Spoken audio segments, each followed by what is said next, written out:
2022년 1분기식과 성경 교과입니다. 하나님의 사랑으로 변화됨. 로마서 12장 2절. 너희는 이 세대를 본받지 말고 오직 마음을 새롭게 함으로 변화를 받아 하나님의 선하시고 기뻐하시고 온전하신 뜻이 무엇인지 분별하도록 하라. 우리는 하나님께 봉사하기 위하여 자신들을 바쳐야 하고 될 수 있는 대로 거의 완전한 제물이 되도록 노력해야 할 것입니다. 하나님께서는 우리가 들을 수 있는 최선의 것보다 못한 것은 무엇이든지 기뻐하지 않으신다는 얘기입니다. 온 마음으로 그분을 사랑하는 사람들은 생애의 최선의 봉사를 하나님께 드리고자 할 것입니다. 그들은 하나님의 뜻을 행할 수 있는 능력을 촉진시켜주는 율법과 일치하기 위하여 끊임없이 그들의 모든 힘을 경주하고자 노력할 것이라는 증언입니다. 1월 소재입니다. 살아있는 희생물. 과번. 우리 각자에게 어떤 엄숙한 호소가 제시되는가? 로마서 12장 1절. 그러므로 형제들아, 내가 하나님의 모든 자비하심으로 너희를 권하노니 너희 몸을 하나님이 기뻐하시는 거룩한 산 제사로 드리라. 이는 너희의 드릴 영적 예배니라. 그렇습니다. 성소의 봉사를 위하여 드려지는 제물은 모두 흠이 없어야 한다고 하나님께서 명백하게 말씀하셨습니다. 출애굽기 12장 5절. 너희 어린 양은 흠 없고 1년 된 수컷으로 하되 양이나 염소 중에서 취하고. 제사장들은 희생제물로 가져온 모든 짐승들을 검사하여 흠이 발견되는 것을 모두 거절해야 했습니다. 흠 없는 제물만이 자신을 흠 없고 점 없는 어린 양으로 바치시기로 되어 있는 그리스도의 완전한 순결을 상징할 수가 있었던 겁니다. 사도 바울은 그리스도의 주종자들이 어떤 사람이 되어야 할 것을 설명하는 실례로서 이 희생 제물들을 지적했던 겁니다. 빌립보서 2장 15절. 이런 너희가 흠이 없고 순전하여 어그러지고 거스리는 세대 가운데서 하나님의 흠없는 자녀로 세상에서 그들 가운데 빛들로 드러내며. 베드로서 3장 14절.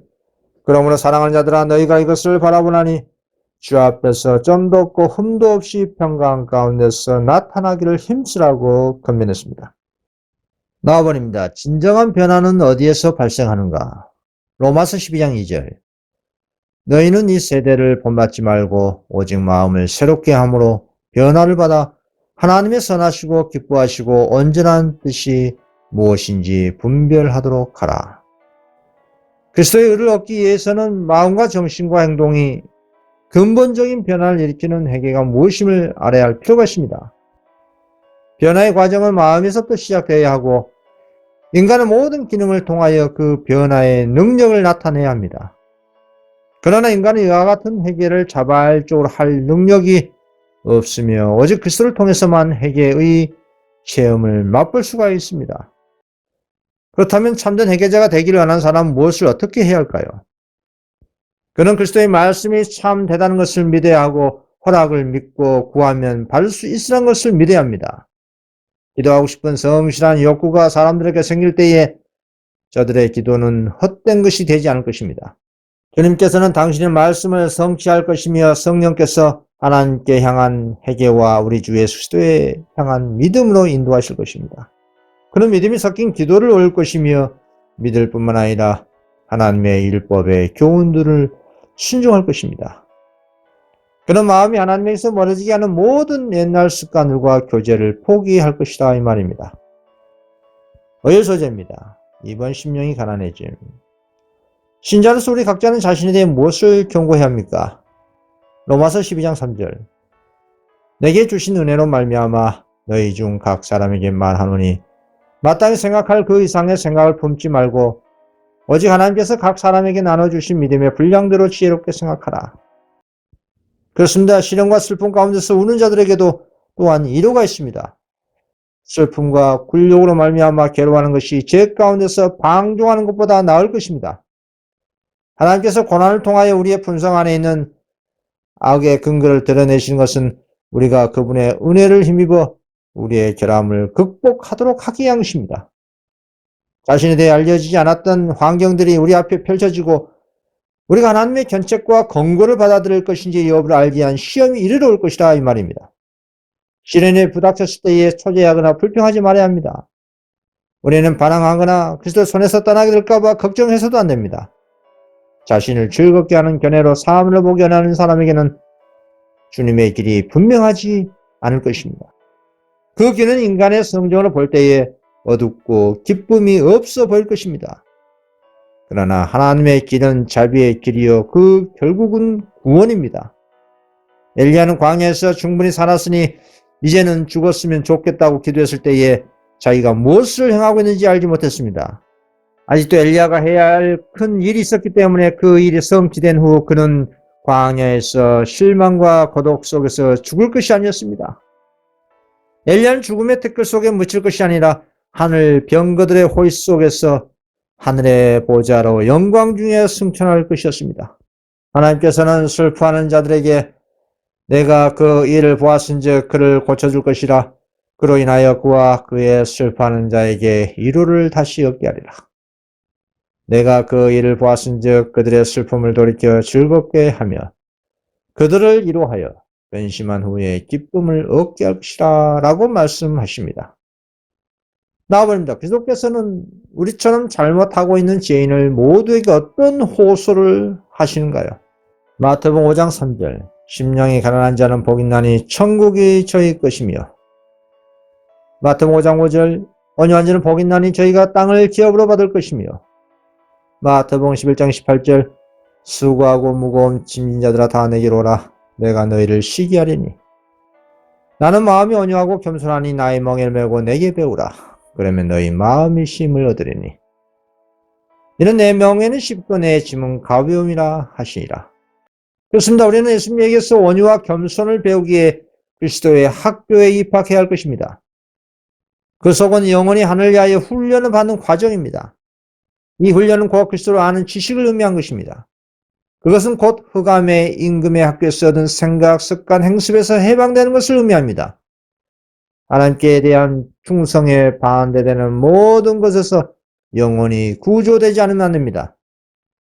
하늘에 평화가 없고 불안이 일어난 것은 자기 연민 때문입니다.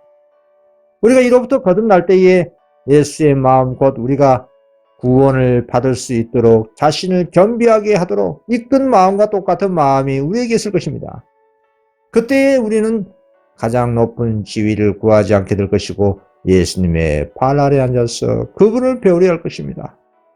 하나님 외에는 그 누구도 인간 마음속의 교만을 정복할 수 없기 때문에 우리는 우리 자신을 구원할 수 없고 중생케 할 수 없습니다.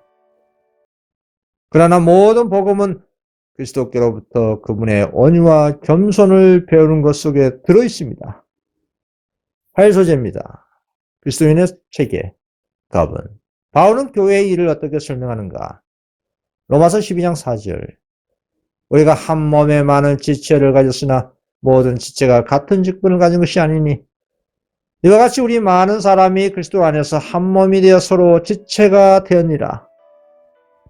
그렇습니다. 사도는 교회를 사람의 몸에 비유함으로써 그리스도 교회의 모든 교인들 사이에 존재해야 할 긴밀하고 조화된 관계를 적절하게 정했습니다. 고린도전서 12장 13절 우리가 유대인이나 헬라인이나 종이나 자유자나 다 한 성령으로 침례를 받아 한 몸이 되었고 또 다 한 성령을 마시게 하십니다.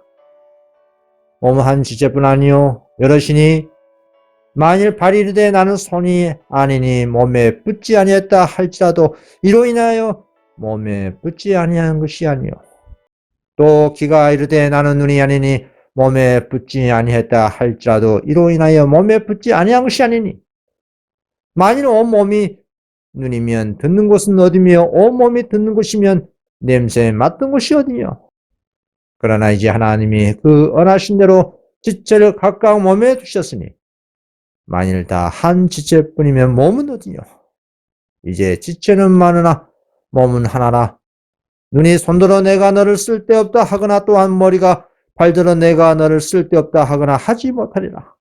오직 하나님이 몸을 고르게 하여 부족한 지체에게 종기를 다하사 몸 가운데서 분쟁이 없고 오직 여러 지체가 서로 같이 하여 돌아보게 하셨으니 만일 한 지체가 고통을 받으면 모든 지체도 함께 고통을 받고 한 지체가 영광을 얻으면 모든 지체도 함께 즐거워하나니 너희는 그리스도의 몸이요 지체 각국이라 라고 설명했습니다. 나아버립니다. 하나님께서는 교회의 모든 신자들에게 무엇을 기대하십니까? 에베소 4장 1절 그러므로 주 안에서 같이 내가 너희를 권하노니 너희가 부르심을 입은 부름에 합당하게 행하여 모든 겸손과 온유로 하고 오래 참음으로 사랑 가운데서 서로 용납하고 평안에 매는 줄로 성령의 하나 되게 하신 것을 힘써 지키라. 이는 성도를 온전케 하며 봉사일을 하게 하며 그리스도의 몸을 세우려 하십니다. 우리가 다 하나님의 아들을 믿는 것과 아는 일에 하나가 되어 온전한 사람을 이루어 그리스도의 장성한 분량이 충만한 데까지 이르느니.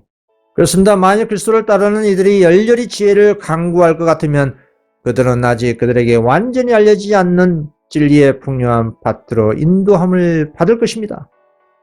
자신을 완전히 하나님께 맡긴 사람은 하나님의 손길로 인도함을 받을 것입니다. 그는 미천하고 명백히 탁월한 재능이 없을 수도 있으나 사랑과 신뢰의 마음으로 공표된 하나님의 모든 뜻을 순종하면 그의 능력은 순결하고 고상하게 되고 활력을 띠게 될 것이고 그의 능력은 증가될 것입니다. 그리고 거룩한 지혜의 교훈을 간직하게 될 때 그 사람에게는 거룩한 사명이 임될 것입니다. 또 그는 자신의 생애로 하나님께 영광을 돌리며 세상 사람들에게 축복이 되게 할 수가 있을 것입니다. 주의 말씀은 열무로 우둔한 자에게 비추어 깨닫게 하나이다. 오늘날 많은 사람들이 에베소 교인들처럼 마음에 작용하신 성령의 역사를 알지 못하나 하나님의 말씀 가운데서 이보다 더 분명하게 가르쳐진 진리는 없습니다. 선지자들과 사도는 이 주제를 강조했습니다.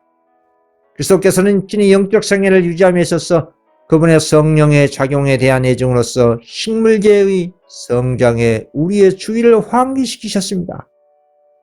뿌리에서 올라오는 포도나무의 수액이 가지로 확성되어 성장을 유지시키고 꽃과 열매가 맺힙니다. 그처럼 구주에게서 나오는 생명을 주는 성령의 능력도 영혼에 스며들어 동기와 애정을 새롭게 하고 생각들까지도 하나님의 뜻에 복종하게 하며 받은 이에게 거룩한 행위에 귀중한 열매를 맺을 수 있게 하는 것입니다.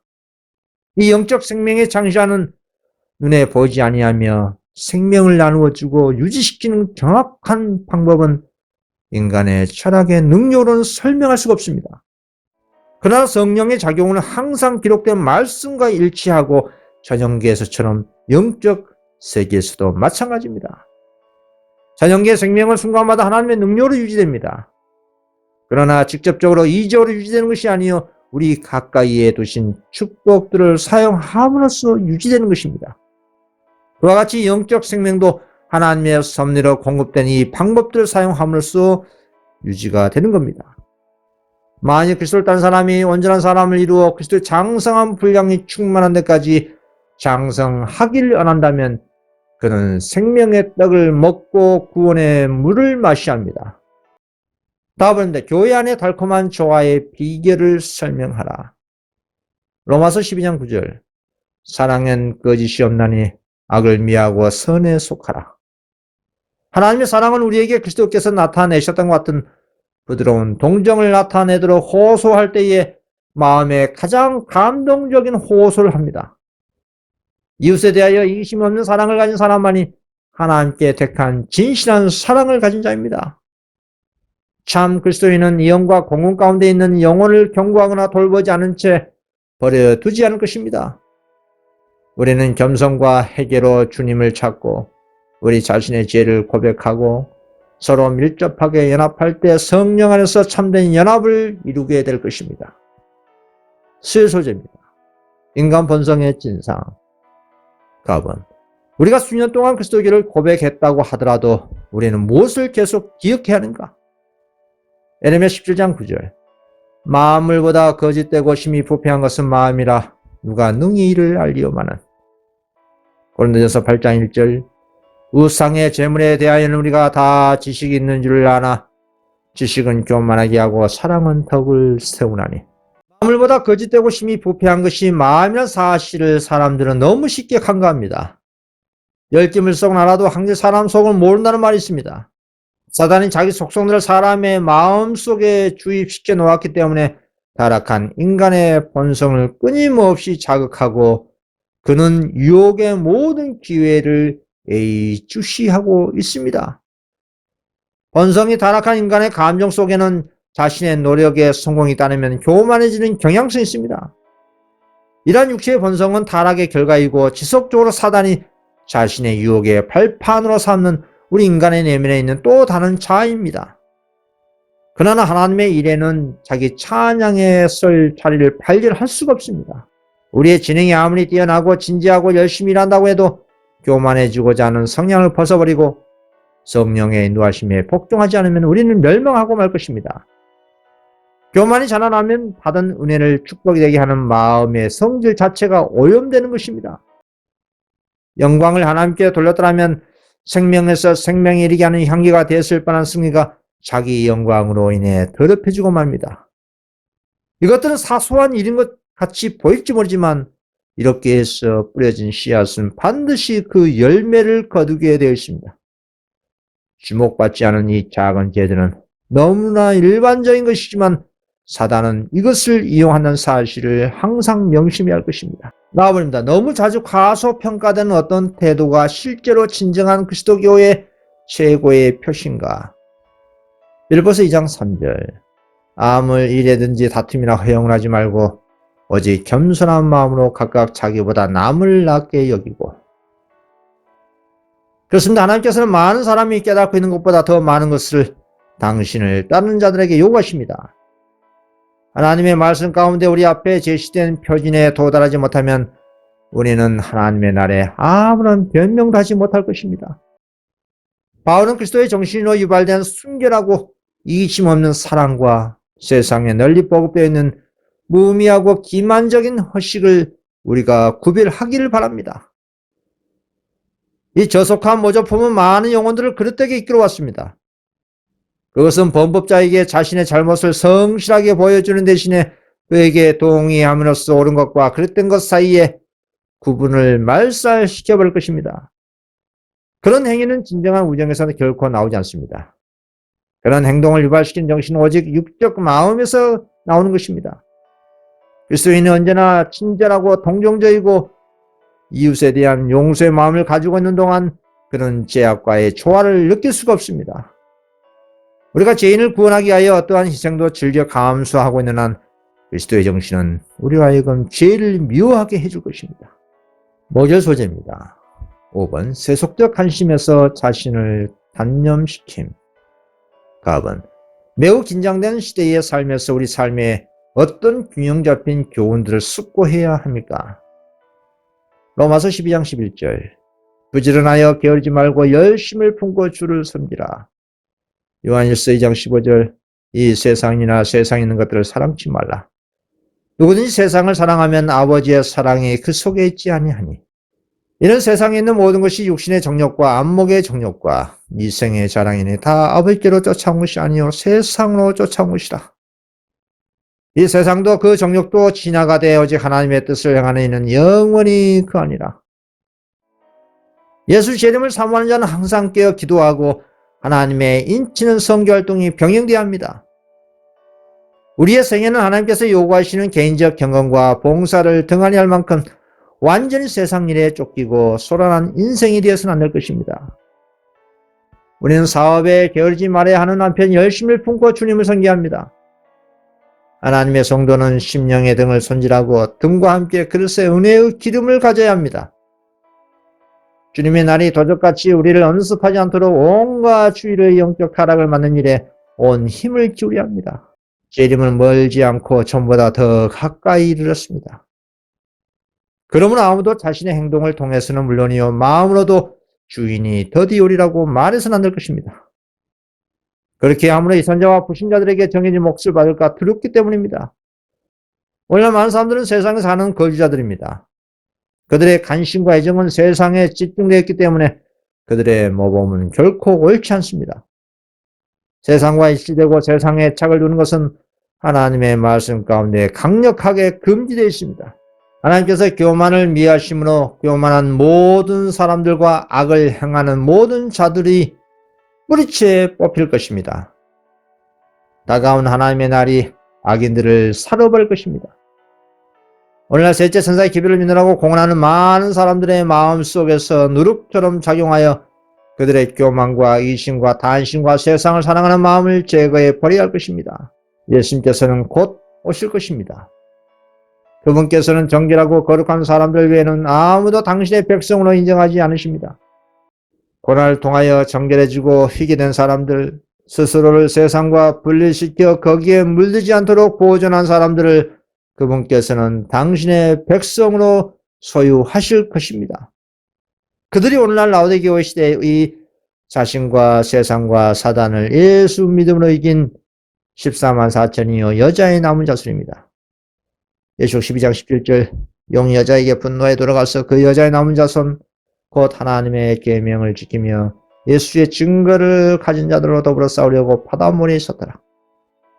계시록 14장 1절 또 내가 보니 어린 양이 시온산에 섰고 그와 함께 14만 4천이 섰는데 그 이마에 어린 양의 이름과 그 아버지의 이름을 쓴 것이도다. 계시록 14장 4절 이 사람들은 여자로 더불어 더럽히지 아니하고 정절이 있는 자라. 어린 양이 어디로 인도하든지 따라가는 자며 사람 가운데서 구속을 받아 처음 익은 열매로 하나님과 어린 양에게 속한 자들이니 그 입에 거짓말이 없고 흠이 없는 자들이더라. 계시록 14장 12절 성도들의 인내가 여긴나니 저희는 하나님의 계명과 예수 믿음을 지킨 자이라. 변화시키는 하나님의 은혜를 마음에 느끼게 되면 그 영혼은 예수님께서 가신 생명의 좁은 길로 기쁨으로 따라가게 될 것입니다. 이번 성경 교과 공부 마치겠습니다. 감사합니다.